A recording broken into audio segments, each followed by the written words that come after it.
From Keene in the Shire, the Liberty Media capital of the world, this is Daryl W. Perry, host of FPP Radio News for Thursday, October 30th, 2014. Silver is trading at $16.61 per ounce. Gold is valued at $1,201 per ounce. And according to BitcoinAverage.com, the average price of Bitcoin is $337.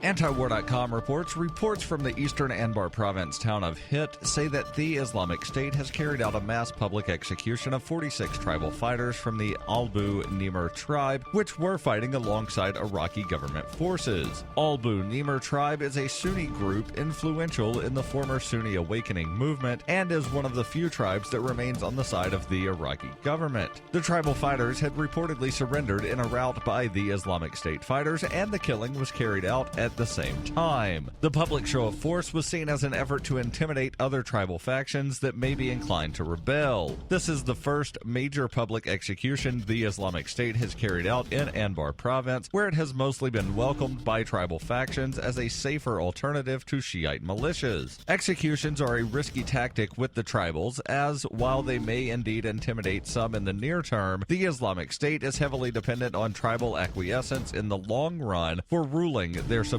caliphate. FPP Radio News is brought to you by Coinbase. Coinbase is a simple and secure online Bitcoin wallet for sending, receiving, and storing Bitcoin. Get started at coinbase.fppradio.com. That's coinbase.fppradio.com.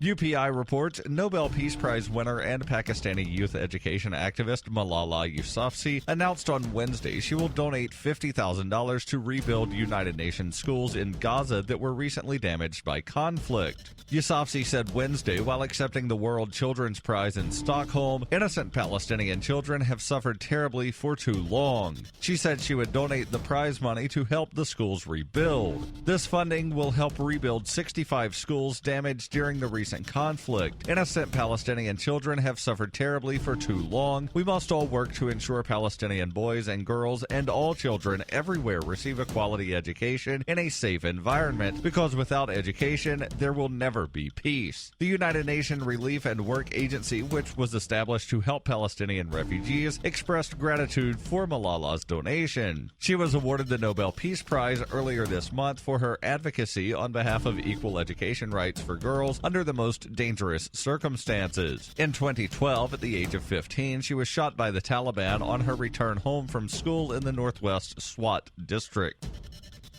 FPP Radio News is brought to you by Roberts & Roberts Brokerage. For over 35 years, Roberts & Roberts has been a trusted source for buying and selling your investment-grade precious metals. They now take Bitcoin for purchasing precious metals so you can turn your profits into a long-term investment. Call Roberts & Roberts today for knowledgeable advice on investing. 800-874-9760.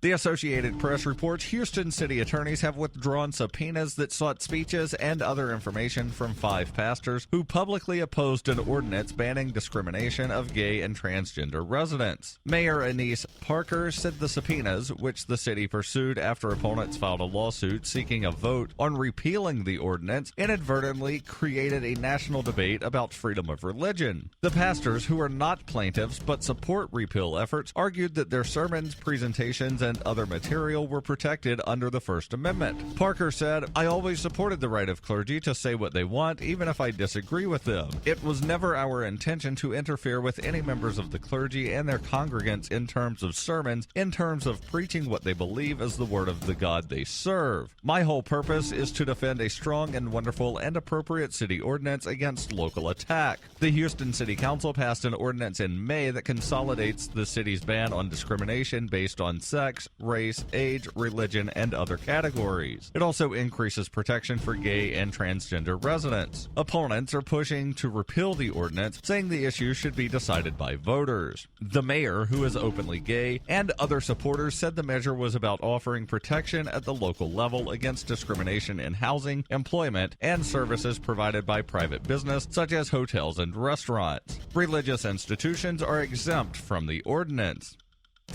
This has been FPP Radio News, online at fppradio.com.